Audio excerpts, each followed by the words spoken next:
replace Second Amendment with new 28th Amendment. Michael Moore just won't go away. He is like gum on the bottom of a shoe. Michael Moore demands that Congress passes the 28th Amendment. What is this amendment? It would repeal and replace the Second Amendment, says Breitbart. He is just trying to start a war. Advertisement.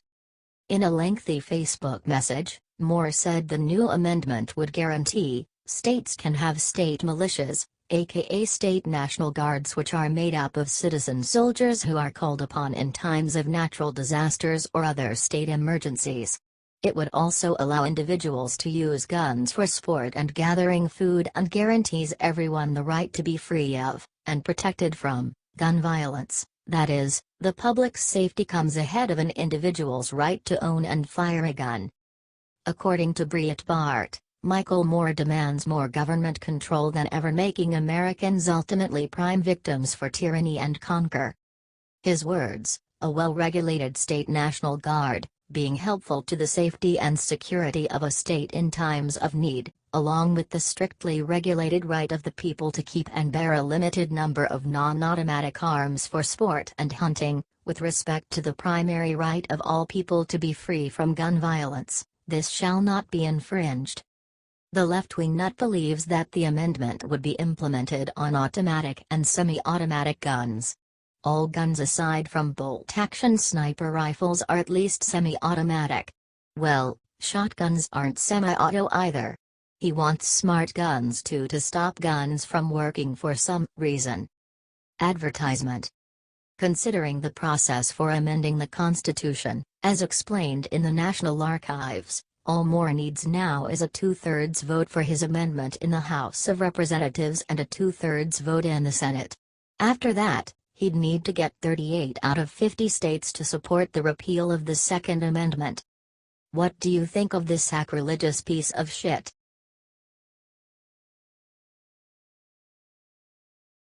Conservative editor Ben Shapiro absolutely destroys Jimmy Kimmel's gun control rant.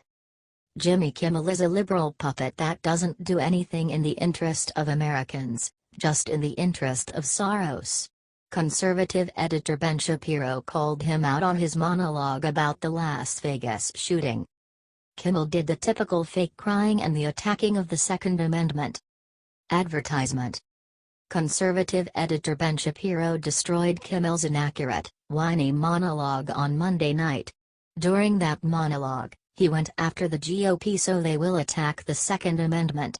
He responded by trying to force action instead of praying and honoring the victims. Ben Shapiro is a typical destroyer of liberals, so seeing what he did to Kimmel is no surprise to those of us that follow Ben Shapiro on Twitter. You can follow him at Ben Shapiro. He is also the editor-in-chief of the Daily Wire who brought us this story, to begin with. Shapiro simply rolled the tape of Kimmel and paused intermittently to fiercely decimate Kimmel's rant. In the end, Shapiro returned to one of his key perspectives, that judgments based on feelings rather than facts and reason are a recipe for disaster. The video will be posted below because it is certainly one of the better videos you'll watch. Advertisement. Shapiro tends to bring facts and not rhetoric. While Shapiro was never a Trump supporter necessarily, he has been supporting the president like any good American because he too wants to make America great again. I'll give you a few tweets from Ben so you can see some of his opinions. What do you think about this?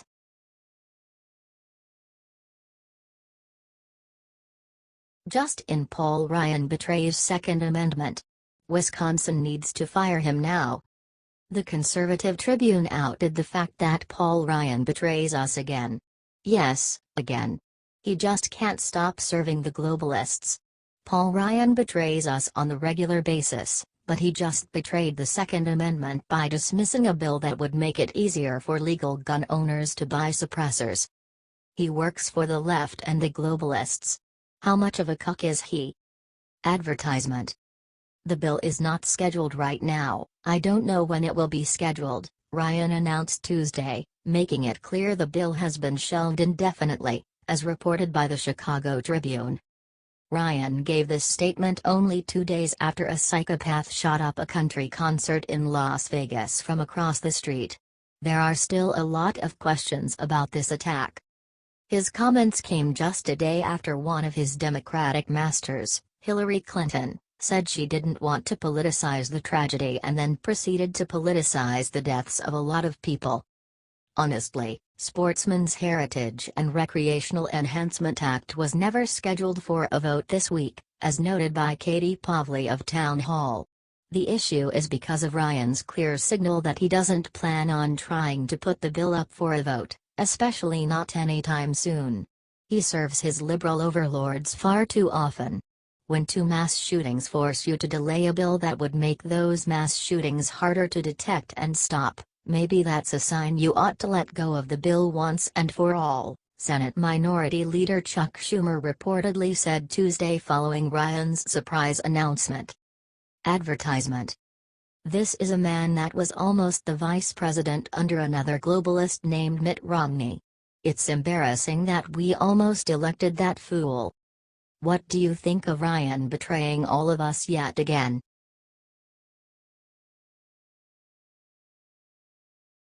San Juan mayor wears her nasty insult to Trump in Univision interview with Jorge Ramos.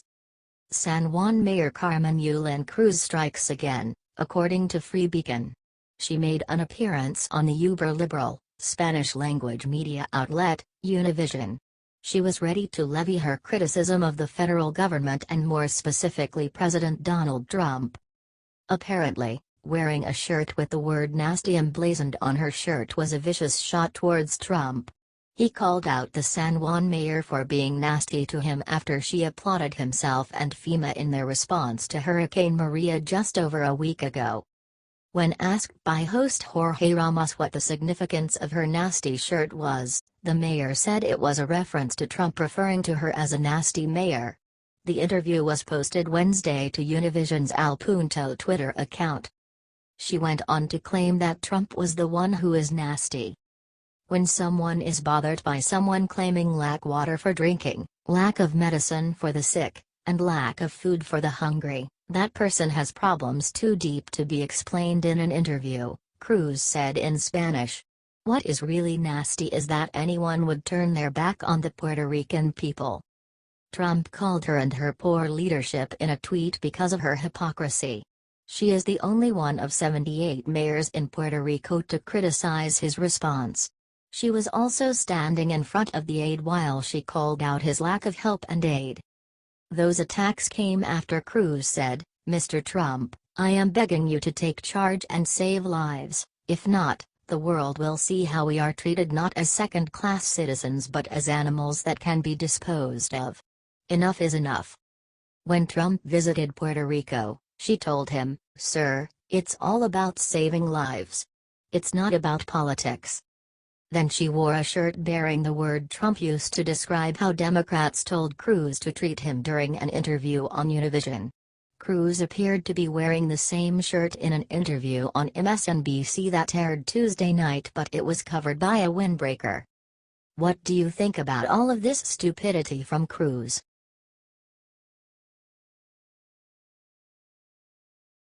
San Juan mayor goes on TV, rips Trump again with ridiculous insult. The mayor of San Juan, Carmen Cruz, is an anti-Trump fanatic. Instead of focusing on helping devastated Puerto Rico, she focuses on running her mouth at POTUS. Recently she wrote a statement calming down a bit and saying she would meet Trump. Now, however, as New York Post reports, Cruz is back with more trash talk for the president. Following Trump's visit to the hurricane-devastated island, Cruz called him the miscommunicator-in-chief and said the following outrageous statement on CNN. Advertisement. I would hope that the President of the United States stops spouting out comments that really hurt the people of Puerto Rico. Seriously? This is a woman who supports terrorists and is a partisan Democrat hack. She's the one hurting people and ruining the rescue effort with her nonsense. Rather than commander-in-chief, he sort of becomes miscommunicator-in-chief, Cruz said. Advertisement. This is such garbage. President Trump and FLOTUS Melania both visited Puerto Rico today and met with rescue workers and survivors. The U.S. territory has suffered 16 confirmed fatalities so far and has almost no electricity as well as major issues with clean water. According to Cruz, her meeting with the president was productive, but she said he's a miscommunicator? How does that make sense? During his Tuesday meeting, Trump thanked Puerto Rico Governor Ricardo Rossello for not playing politics, obviously a shot at Cruz. He was giving us the highest grades, Trump said of Rossello, adding that he appreciated that right from the start the governor was not playing politics. I just want to tell you that right from the beginning this governor was not playing politics, Trump said. He was giving us the highest grades. I think it's now acknowledged what a great job we've done, POTUS said. And people are looking at that. In Texas and in Florida, we get an A+. I think we've done just as good in Puerto Rico, and it's actually a much tougher situation, whether it's her or anybody else. They're all starting to say it, Trump added. Eat that, liberal mayor. What do you think of her continued negativity and insults? Watch.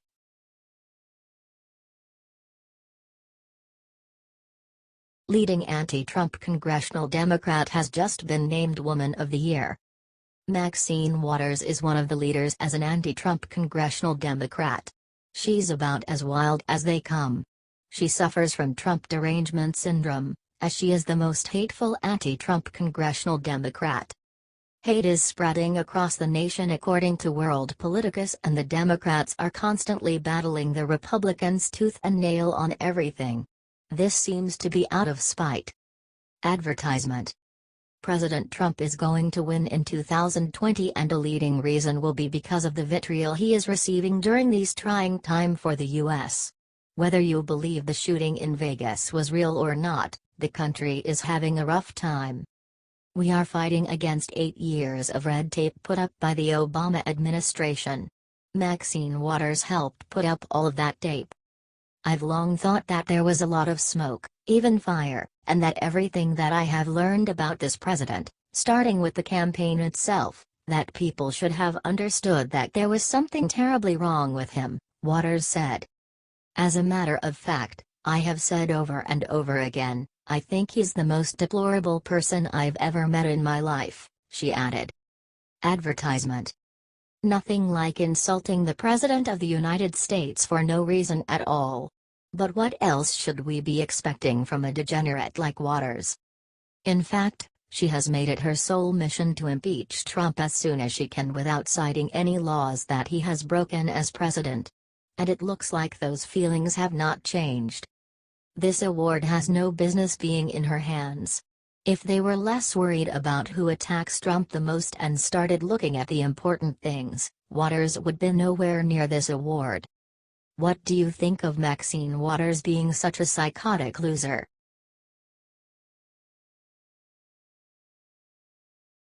Representative Steve Scalise breaks silence on Las Vegas shooting and Hillary will not be happy. Lol. Hillary Clinton thought she could count on one victim to take her side on the gun control debate, and Steve Scalise breaks his silence and breaks her narrative. Steve Scalise breaks his silence on the Las Vegas shooting because he is a victim of a shooting and he completely disagrees with the politicizing of the tragedy. Advertisement. In an interview with Fox News, he rebuked Democrats for using the shooting as an opportunity to promote gun control, according to Faith Family America.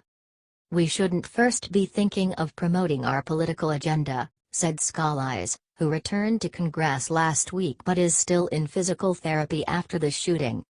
After the deadliest mass shooting in history happened on Sunday evening, Democrats across the board have been tweeting and begging for increased gun control because of the latest shooting. They want more gun control because the guns that were used are illegal and shooting people is illegal, so obviously more laws will help. The count hadn't been tallied and the bodies hadn't cooled before Hillary Clinton and Elizabeth Warren decided to politicize the issue on Twitter to their nutjob followers. Imagine the deaths if the shooter had a silencer, which the NRA wants to make easier to get. Of course, The stellar Sarah Huckabee Sanders called the losers out for their political goals during the White House press briefing. You've got to recognize that when there's a tragedy like this, the first thing we should be thinking about is praying for the people who were injured and doing whatever we can to help them, to help law enforcement, added Scalise. Scalise, along with other Republicans, believes the call for legislative action is premature. They want the families and America to have a chance to grieve before jumping to political agenda. What do you think of Scalise disagreeing with the morons on the left?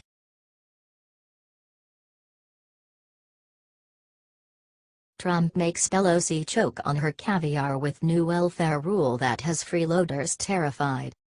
Freedom Daily has an important story today about welfare reform and a new decision by President Trump that's going to make Nancy Pelosi choke on her caviar. As we all know, many Americans voted for Trump because he's a business master who knows how to make a deal and win. For too long Washington, D.C., has been run by corrupt Democrats like Pelosi. Now that Trump's in town, it's a new ball game, and he came to hit a lot of home runs. Now he just hit a home run on welfare reform that's going to have Dems and liberals whining for days. After all, the left wing needs to have endless handouts so they can keep America's poor and struggling people dependent. The goal of the Democrats is to keep you in poverty and blaming others. Now Trump is going to take a step that frees people to achieve their full potential. Advertisement. Trump is currently considering an executive order to review low-income assistance programs. It comes ahead of a plan to make massive changes to the welfare system. The EO will ask all agencies to look at existing rules and come up with new ones, especially giving stricter work requirements so welfare recipients are encouraged to get back to work and not just sink into inaction. If you're on food stamps and able-bodied, we need you to go to work, explained White House Office of Management and Budget Director Mick Mulvaney earlier this year about the changes that are coming.